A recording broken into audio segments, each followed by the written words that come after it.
मला माहितीये तू मानना भेटून आलायस आणि त्यांनी तुला सांगितलंय माझ्या उपासाबद्दल.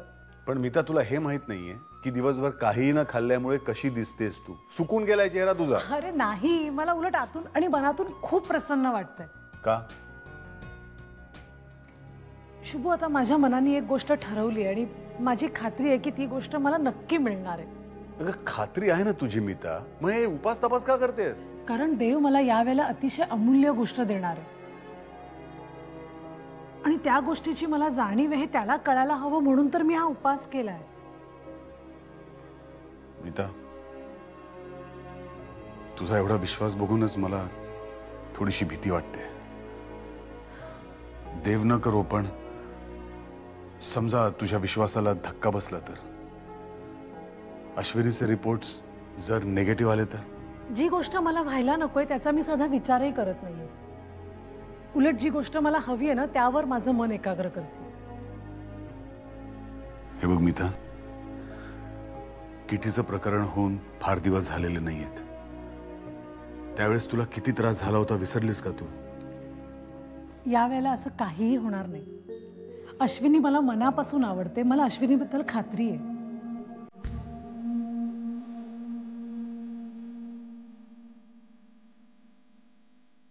मी तुमच्या बाळाची आई व्हायला तयार आहे. तुझे रिपोर्ट्स एकदा आले ना की त्यानंतर आपल्यात एक करार होईल. आजच्या मेडिकल टेस्टचे रिपोर्ट सगळे व्यवस्थित आले तर लगेच आपण इन्सेमिनेशनची तारीख फायनल करू. आई व्हायला तयार आहे. त्यानंतर आपल्यात एक करार होईल. तर लगेच आपण इन्सेमिनेशनची तारीख फायनल करू. आई व्हायला तयार आहे. एक करार होईल. एक करार होईल. आई व्हायला तयार आहे. तर लगेच आपण इन्सेमिनेशनची तारीख फायनल करू.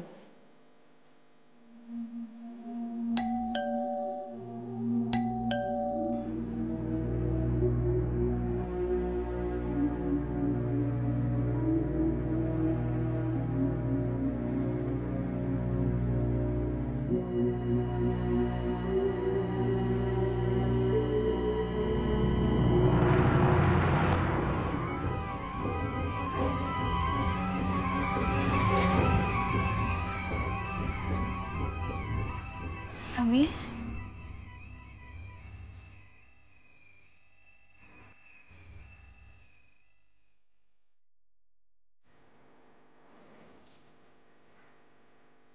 तू अचानक न कळत कसा काय? धक्का बसला ना माझ्या अचानक येण्याने. नाही तसं नाही, म्हणजे एवढ्या लांबून.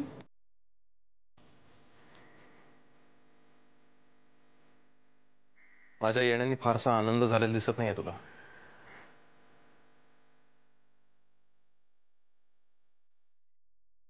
तुला बघितल्यावर आनंद होणार नाही असं होईल.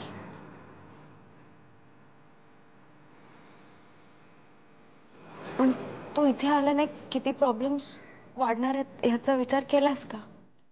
तेच तेच विचारतोय मी. असं काय केलंस तू की माझ्या येण्यामुळे प्रॉब्लेम झाला तुला? समीर,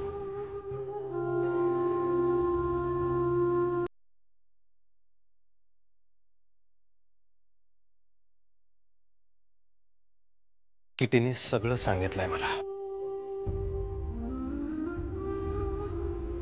काय सांगितलं तिने? हेच की तुझ्यावर खूप संकट आली, आर्थिक, आणि त्या सगळ्यातून तू स्वतःची सुटकाही करून घेतलीस. सगळं सांगितलं तिने मला.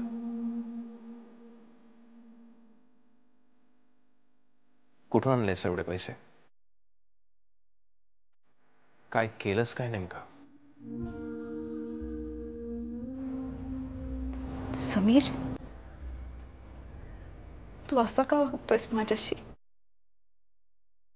असं तुला माहिती आहे ना, तुझ्या बाबतीत किती पॉझिटिव्ह आहे.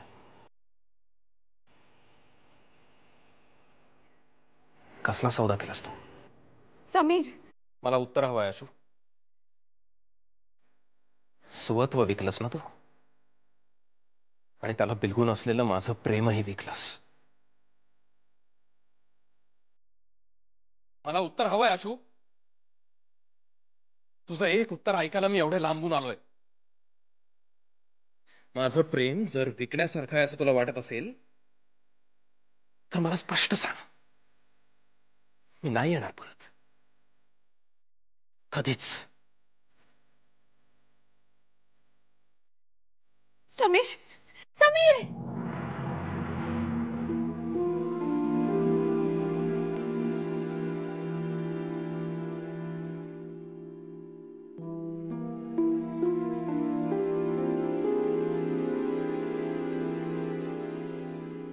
मला कळत नाही तुम्ही सगळेजण मला का आग्रह करताय, का माझी इतकी काळजी करताय? अरे का काळजी करताय म्हणजे काय?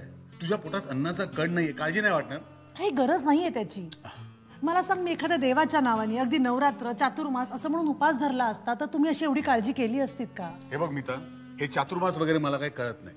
मला एवढंच कळतं की उपास वगैरे करून देवाकडे काही मागणं निव्वळ मूर्खपणा आहे. मी तुला हे मगाशी समजावून सांगितलं की त्याकरता मी उपास नाही धरलाय. तो आता आपल्याला जे देणार आहे ते इतकं अमूल्य आहे, त्याची जाणीव आपल्याला आहे, त्याला कळावं म्हणून उपास करते मी. अरे बास झाला का वेडेपणा? शुभंकर, जाऊ दे ना, हो दे तिच्या मनासारखं, करू दे तिला उपास. हे बघ नमिता, उपासाला दूध प्यायला काही हरकत नाहीये की नाही? म्हणजे काय मग? म्हणजे दूध पिऊन टाक. मी पिणार नाही शुभंकर, तुला माहिती आहे. अरे बस करा, काय भांडताय हे? नमिता, दूध प्यायचं नसेल तर फळं खातीयस का? मा ठीक आहे, तुम्हाला जे हवं ते करा.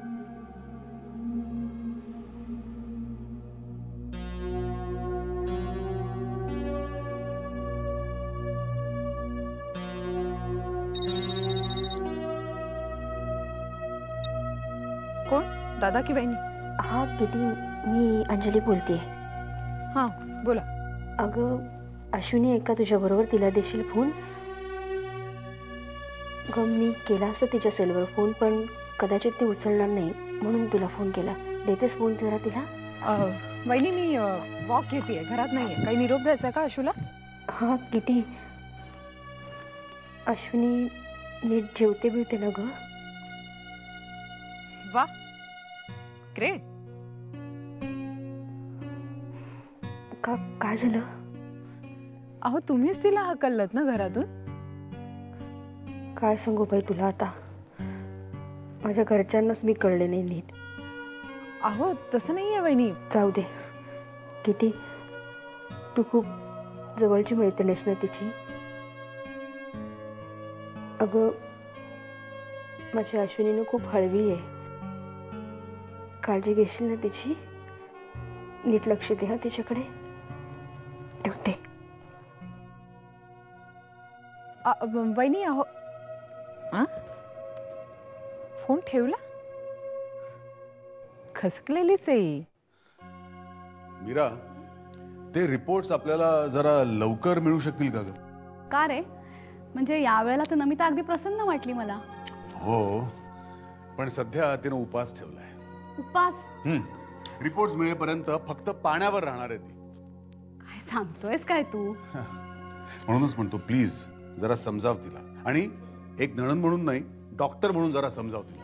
एक मिनिट, एवढा पॅनिक नको होऊस तू. म्हणजे 2-3 दिवस न जेवल्याने एवढा काही परिणाम होणार नाही तिच्या तब्येतीवर. अरे कसं आहे, या उपासाने जर तिच्या मनाला आनंद मिळणार असेल ना, तर शरीराला फारसा अपाय होणार नाही.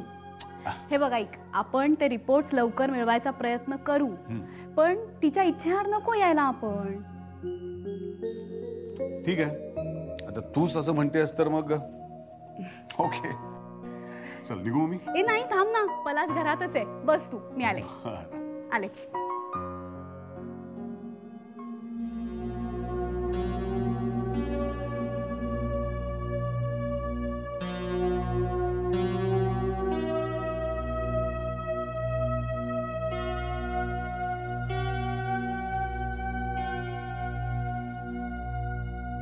कसं वाटतंय? ठीक आहे. मी वॉकला गेले होते, मला वाटलं झोपलीस तू. केव्हा उठलीस? आशू, हे काय होतंय? स्वप्न पडलं वाईट. घाबरण्यासारखं काही पाहिलंस का? नको विचारू, मला त्याची आठवण सुद्धा नको आहे. विसरूनच जाते. वाईट स्वप्न जेव्हा पडतात ना, तेव्हा नेमकं त्याच्या उलट घडत असतं असं म्हणतात. तुझ्या आयुष्यात सुद्धा आता नक्की काहीतरी चांगलं होईल. माहित नाही. खरंच. आणि हो, एक छान बातमी माझ्याकडे सुद्धा आहे. काय? वहिनीचा फोन आला होता. हो? कशी आहे ती? आशू, कशी आहेस ग तू? तिने तुझे एवढे हाल केले, तुला घराच्या बाहेर काढलं, तरीही तुला तिचीच काळजी. किती माझ्या वागण्यामुळेच तिला त्रास झाला. वहिनी खरंच तशी नाहीये, खूप चांगली आहे ती. आशू, पावळट आहेस का तू?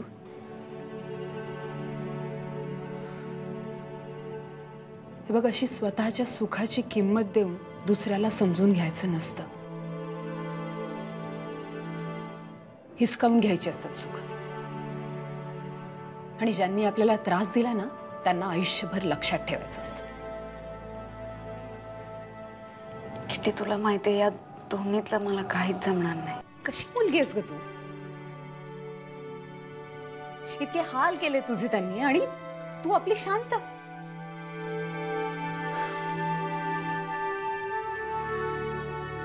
Anyway, good night.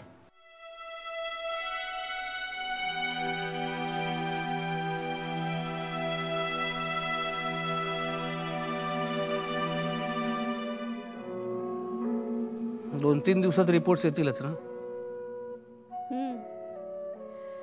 आणि मग पुन्हा तेच सगळं चक्र. तिला इन्सिमिनेट करायचं, महिनाभर वाट पाहायची. मला ना कधी कधी दया येते नमिताची, आणि म्हणूनच ती तरेवाईक वागली तरी मी मनावर नाही घेत. यावेळेला तरी सगळं नीट व्हावं असं वाटतंय मला. पण शेवटी सायन्सलाही मर्यादा आहेतच ना रे. अशा वेळी ना डॉक्टर्स जे सांगतात ना ते मी करणार आहे. प्रार्थना मासाठी, दादासाठी आणि नमितासाठी.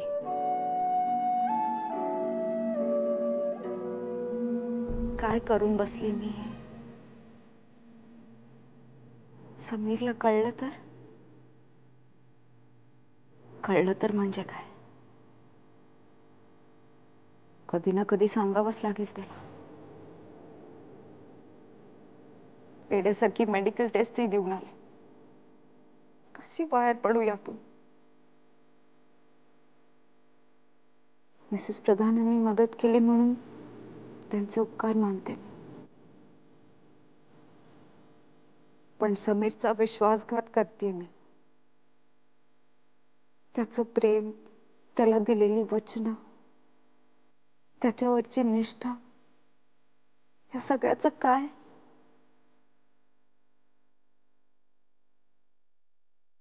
मी हे सगळं त्याच्यासाठीच करते देवा. पण मिसेस प्रधानांना तरी कशी फसवू? त्याच धावून आल्या वेळेला तेव्हा मी कशी निघू या गुंत्यातून? माझ्या मेडिकल टेस्टचे रिपोर्ट चांगले येऊ दे नको देवा.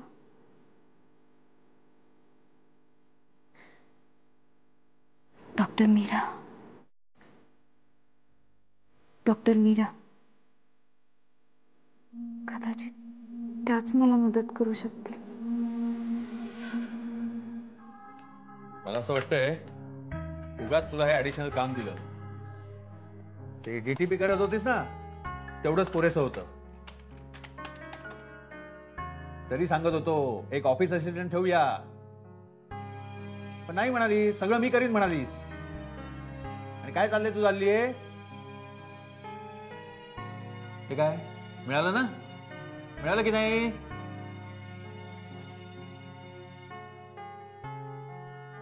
लक्ष नाही कामामध्ये? नाही म्हणजे हो. नाही म्हणजे हो? हे नवीनच कळतंय मला. काय झाले? काय नाही.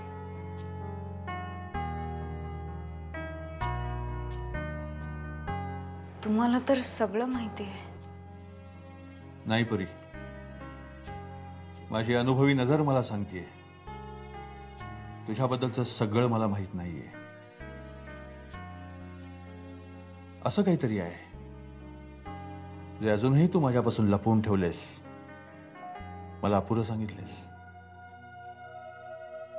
नाही, खरंच तसं काय नाहीये. मग कामात लक्ष का नाहीये तुझं? त्या फायनान्स कंपनीवाल्यांच्या पैशाचं काय झालं?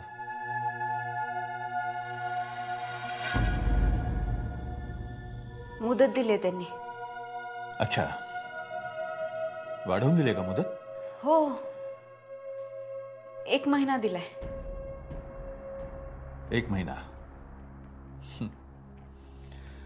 चला, म्हणजे आजचं मरण महिनाभर टळलं. हो,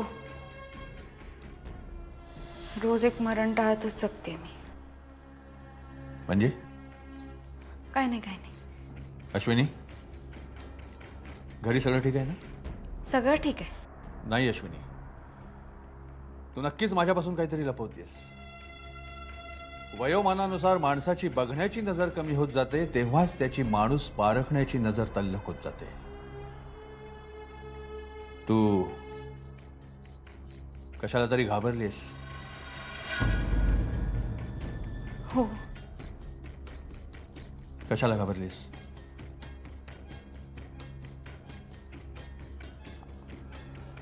पैशांच्या संदर्भात एका माणसाला भेटायला जायचंय. सुट्टी मागायची भीती वाटते. अच्छा अच्छा अच्छा, एवढंच ना? हं, वेडी आहेस का तू? चल चल, निघ निघ, पळ पळ, ताबडतोब. खरंच जाऊ? अगं असं काय विचारते? खरंच जाऊ? एकदा सांगितलं ना जा म्हणून. जा, पळ. ते काम. अश्विनी, नाहीतरी कामात कुठे लक्ष लागणार आहे तुझं? त्यापेक्षा तू तुझं काम कर. जा.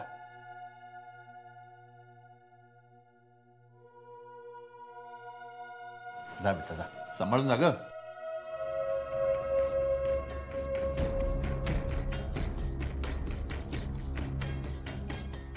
काहीतरी पाणी नक्कीच मुरतंय.